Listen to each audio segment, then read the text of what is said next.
Modern moms are super concerned, and rightfully so, about making sure that their kids are emotionally healthy. But sometimes we get it a little twisted and we can end up actually repressing our kids in an effort to make them more emotionally healthy. Accidentally. So let's dive into 5 ways that moms can accidentally do this and how you can stop so that your kids actually are emotionally healthy and not just seeming to not be fussing. Hey y'all, welcome back to my channel. I'm Rachel, a mother far from home, founder of Life School at Home, where we get kids ready for life, one life skill at a time.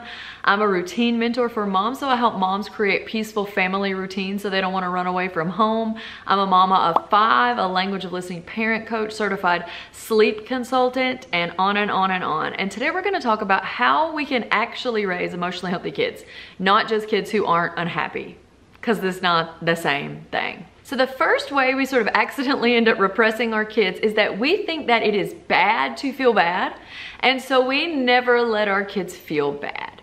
So this looks like when you know your kid's gonna be sad. Oh, wait, but remember, tomorrow we're gonna do that thing. We're gonna do that thing tomorrow, so you don't gotta be sad right now. Remember, Christmas is coming in 6 months. It's this type of thing. Or, you know, you have 3 kids, you have 2 apples, you know one kid's not gonna get an apple, so you're like, okay, I'm gonna slice them all up so that everybody can get the same amount of apples so nobody doesn't have an apple. Or, okay, I know you're not gonna have an apple, but I have an orange. I have an orange, just sit tight. I'll be right back with an orange. Do you see what I'm doing here? I'm being exaggerative for effect, but whenever we think if they feel bad, it's just very bad, then we end up not ever letting them feel bad. And this is not good because kids need to learn how to feel frustration. You don't actually emotionally mature until you learn to feel all of the emotions and process them in a healthy, not destructive way, and then keep going. So if a parent is overly focused on their kids being emotionally healthy in their mind, aka happy, then they're never gonna let their child feel the emotions like frustration or sadness or anger or disappointment or loss. They're not gonna let them feel those. That's not gonna go well in life, because a huge part of what leads people to maladaptive coping mechanisms, to acting out, to doing crazy stuff, is they don't know how to deal with their negative emotions. So since you can't always make life gonna go well for your kids, because that's just not something that's possible for us, it doesn't work in their favor for you to stop them learning how to deal with those emotions. So your action item is, if you're doing something normal and reasonable and it's fine and your kid doesn't like it or goes, you know, and is losing it or whatever else happens, you don't have to do anything. Just nothing. You can just let them be and let their emotions be, and you can support them without backtracking just to try to make them feel better, which actually is just repressing their bad emotions. The second way moms accidentally sort of teach their kids to be emotionally repressed is that they sort of create this entire family life system with the goal of nobody ever being unhappy. So this looks like the mom always being the happiness watcher, right? Or the sadness lookout. And it's just, if anything is going to seem like it's gonna make them bad, it doesn't happen. So this might mean there's not a lot of boundaries, or it's like there's tons of micromanaging. So often, it's kind of hard to put it together and to think about it like this, but moms who are very worried their kids are gonna be unhappy are super micromanagers. They're always jumping in there, don't go there, don't go over here, oh, okay, I know you just started playing with that toy, but in 3 seconds I need you to share with your brother because it's not good if we don't share. Do you see what I'm saying? You find yourself in this sort of vortex of like, are they happy, are they, and this is all subconscious, it's all subconscious. But it means that moms often, you know, they don't enforce bedtimes, which it's the types of things that you think, okay, the things that kind of make the kids unhappy but are good for them and overall make them more healthy. So this, sleep is a great example of this. Kids can get very unhappy if you try to make them sleep, even if they're super tired. So the answer to them actually being more emotionally healthy is that they sleep. But what ends up moms doing is, because the kid pitches such a fit to go to sleep, they don't let them sleep. So then they end up being more unhappy, right? You see what I mean? Or there's this paradoxical, is paradoxical a word? Paradoxic? Whatevs. Where you think that giving them something will make them happy, but you continually appeasing them doesn't make them happy. It actually makes them more insecure and unsettled. So if your goal is always to just make sure they're happy and make sure they're okay, you're gonna end up finding out they're less happy and they're less okay than if you didn't do that. Because they're learning, oh no, any emotion that's bad is bad. Oh no, if mom is very upset that I'm upset, it must be horrible to be upset.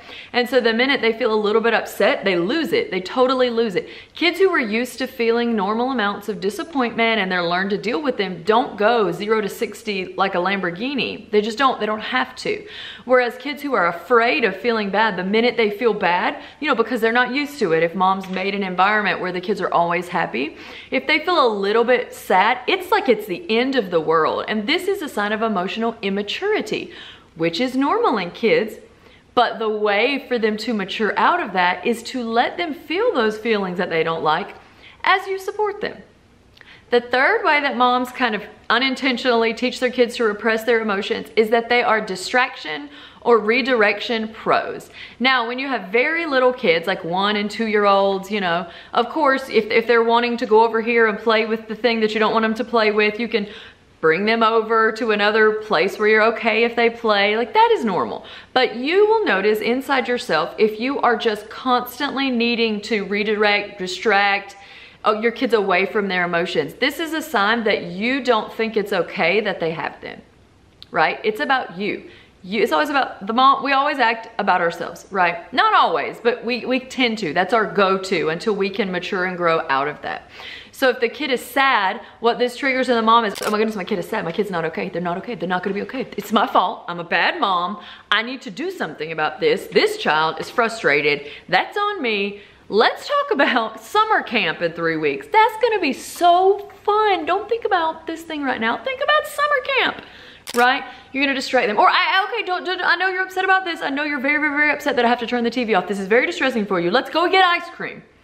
Do you see what I mean? Instead of just being able to say, we're gonna turn the TV off, it's when it's over, and they just feel however they feel about it, and you just let them and do nothing, right? It's not like, you don't need to do anything. You're just there existing, loving them, and they're feeling whatever they feel, and you just move on. If you feel this sense of, it's okay, but remember, you already watched 3 hours, and it was your favorite movie. Don't you still feel good about it's like we're on them to feel good, feel good, feel good.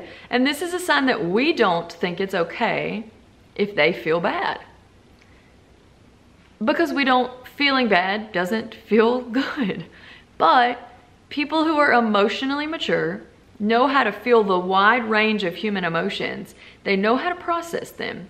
And they know how to feel it and deal with it in a healthy way, without lashing out or doing something destructive. And the only way you get to this place is if you learn to sit with those feelings and deal with them. So if your mother or father or caretaker or whoever never lets you sit with those feelings and they think they're helping you, they're hurting you. So if we think we're helping our kids by appeasing them constantly, we're not. I'm doing a free class called How to Stop Being Thrown to and Fro by Your Kids' Emotions Without Losing or Breaking Any Attachment or Losing Connection. And I'll put the description below. And I think that it will be really helpful. This was a huge aha. I'm going to share in that class how it was back years ago when I had cancer, how I had this moment of clarity. And from that moment on about my parenting and my kids, how it just shifted everything about how I parented in such a good transformational way that meant that I was just hardly ever as stressed. I was just, my heart rate, before it'd be like my heart rate would always be up high. Everything that wasn't going perfectly felt like an emergency. And after, I just felt calm and was able to just rise above the situation and be the healthy adult. And I'm going to share all of that in the class. You can get the description below. The fourth way we inadvertently, accidentally teach our kids to repress their emotions, or we repress their emotions for them, we're probably repressing our own emotions, is that we're communicating if they feel bad, that's horrible and life-altering. So we're communicating to them by our actions that feeling bad is the worst thing. You feel a little frustrated, mommy swoops in and tries to make you happy. So instead of them just feeling happy to be happy, that what we're giving is this unintentional signal that feeling a little bit uncomfortable, sad, frustrated, disappointed, angry, all of these kind of emotions we might consider negative.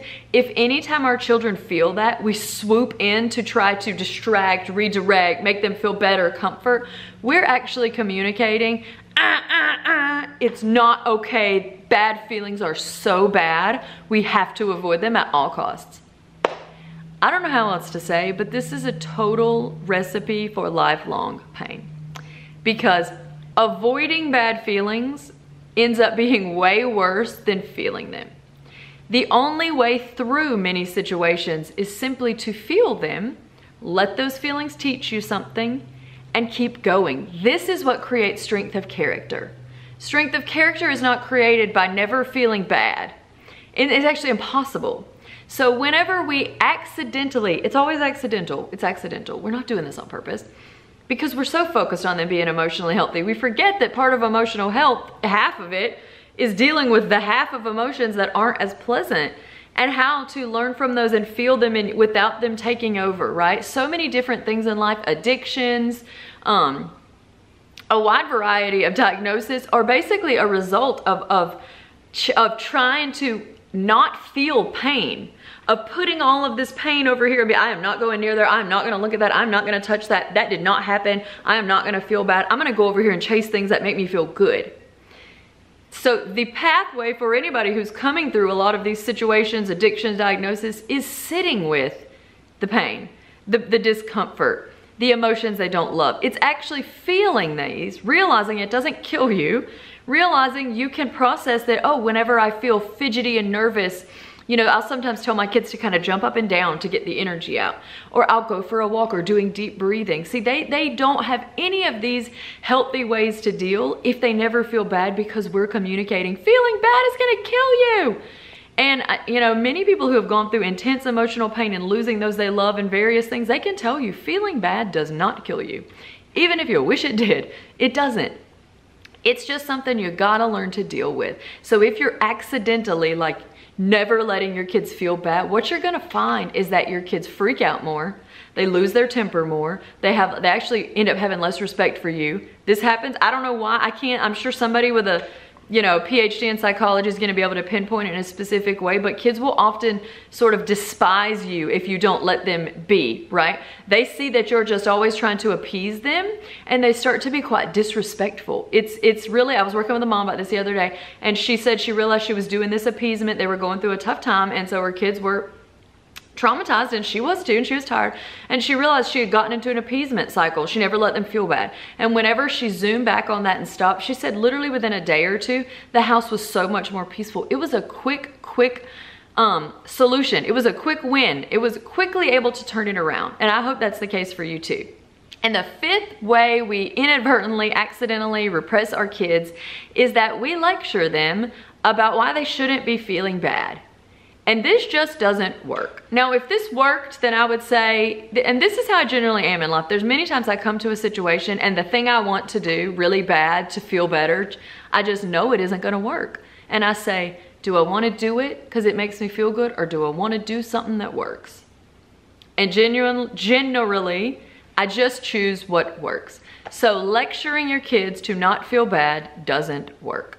And I'm gonna tell you and this is what I'll often do with my kids sometimes. If I'm sensing, because we can sense there's some ungratitude here. You're literally walking around all these really nice toys. You got all this wonderful stuff to do, and you're so bored, you just feel bad. Part of what rises up in us is like, oh, you're bored. Oh, there's nothing to do.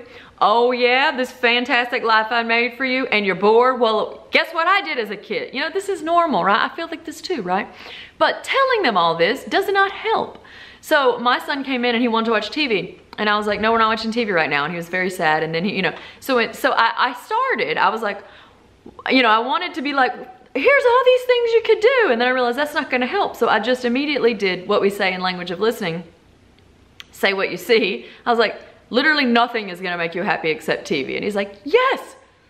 And then he started laughing, and then he just moved on. So see, this is my point, is I validated the exact thing. I don't agree with that, and I know it's not even true, and I wasn't gonna let him watch it anyway, but it was just went straight. I didn't try to make him feel better. I was like, nothing's gonna make you feel better but TV. And he's like, yes. And then he just ran off and played. So we think by telling them not to feel bad, they're gonna feel better. It's the opposite. If we say, tell me why you feel bad, list all the reasons why you feel bad. You're mad, I wanna know them all. Better yet, I do this for my daughter because she's artsy. The boys, they're not as artsy, but some of them will make lists. Write down all the reasons you're mad. Tell me all the things I did this week that you didn't like. That might be past your boundary, but just that was a bit of exaggerated. Maybe you don't want to do that, but I've done that before. I'm like, no, you dig in, dig deeper, feel all these feelings. Get them out. Identify what's really going on. If I'm over here like, well, you shouldn't feel bad because last year we went to Disney. We got a good life. This does not help, right? What they need to learn in these situations where they're feeling bad and they're upset and they're needing support, they don't need support to feel better. They need support in the bad feeling that they're feeling. They need to know how, this is good. I've never said it like this before. I'm glad we're talking about this, mamas. They need support in how they're feeling in that negativeness. Support them in that. Okay, how to process that? Why are we feeling this? Where did it come from? Okay, what exactly does it look like? How does it make me feel? Where do I feel that in my body? What is that making me want to do or not do? As they process this, they will come through and naturally come back to an equilibrium of being okay. So if we're always operating on feel good, feel good, feel good, oh no, they feel bad, it's my fault, I'm bad, feel good, feel good, feel good, this is a perpetual losing battle because life is not all about feeling good. And actually, we learn the most, we gain the most wisdom, we have the most growth, we become the most, people of higher character who have persevered whenever we go through trials and hard times. So creating a life at home where we never allow the kids to do that will not result in emotionally healthy kids. It'll result in kids who have no ability to cope emotionally because they never had to. So if this interested you at all, I think that you would love to check out my next video on if modern parents have just totally lost their intuition or what. So that is super interesting. I think it's something that I had a lot of good feedback on, and I think you will enjoy it.